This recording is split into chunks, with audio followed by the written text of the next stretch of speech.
Praise the Lord, everyone. Brother Roop here. We are in the book of Acts, chapter 13, verse 45. We are moving along here. It's the aftermath of the Apostle Paul's sermon in a synagogue.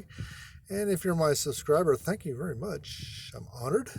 If you enjoy the videos, go ahead and subscribe, ring the bell. But Apostle Paul spent all week and 2 Sabbaths preaching in the synagogue.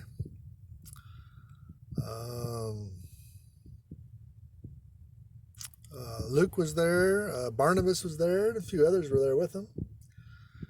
And it's interesting when Paul preached the previous Sabbath, everything was kind of hunky-dory.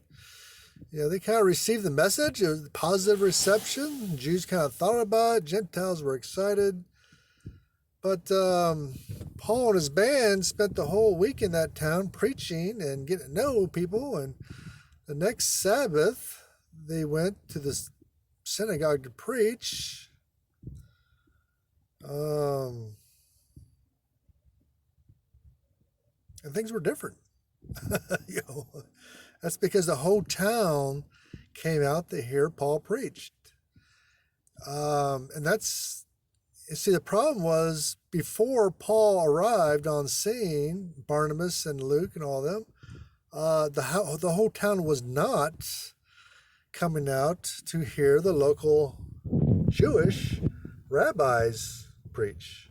So, the rabbis were preaching to the local Jewish people and some proselytes, but certainly not to the whole town. Well, here comes Paul slipping through, telling everybody how Jesus Christ is the Messiah, not only of Israel, but the whole world. And the whole town comes out to hear him preach.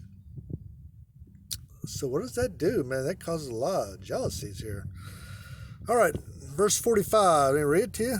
But when the Jews saw the multitudes, they were filled with envy, and spake against those things which were spoken by Paul, contradicting and blaspheming. Oh, that's some serious language there. That's real serious language.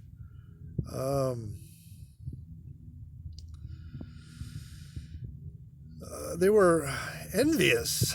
The word here denotes our wrath. The Greek says wrath.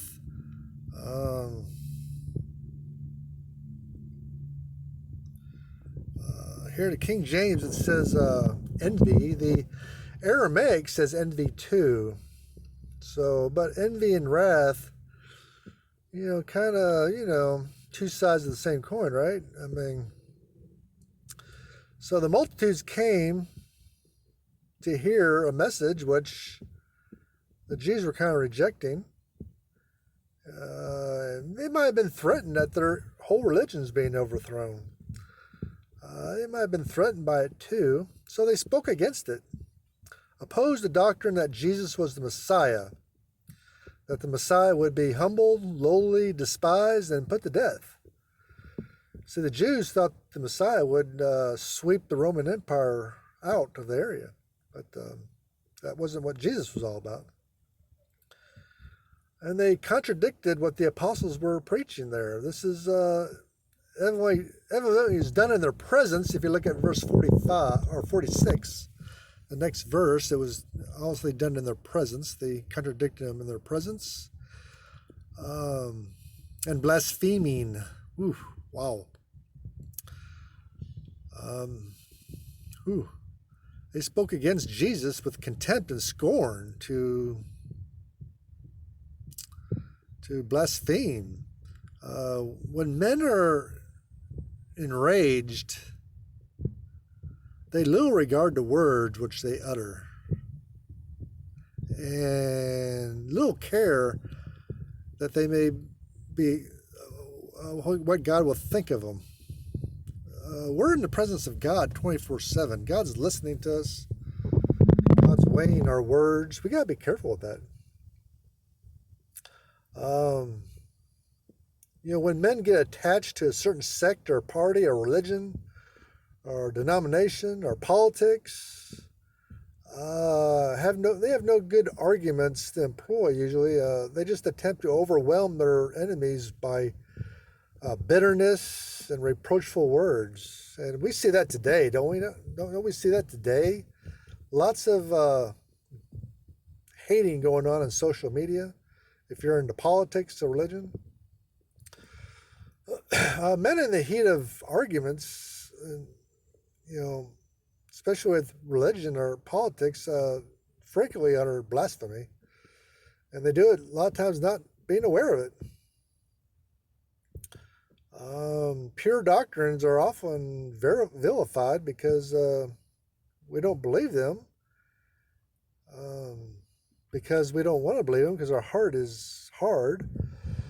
And then the heart of Jesus is pierced again, and he bleeds more because we're blaspheming his name, his religion, his what he did on the cross, all because of our, petty jealousies, petty pride, lack of humility, and we see that a lot today. As we can see here in verse 45, they had the same problem back then too. People don't change, just times change, but people don't change. But we certainly, with social media today, certainly seeing a lot of that today as well. And it's a shame. It's a shame to witness to other people because they get nasty with you. And all you're doing is trying to help them. So anyway, God bless you. And we're going to see what happens next. The Jews are upset. God bless you.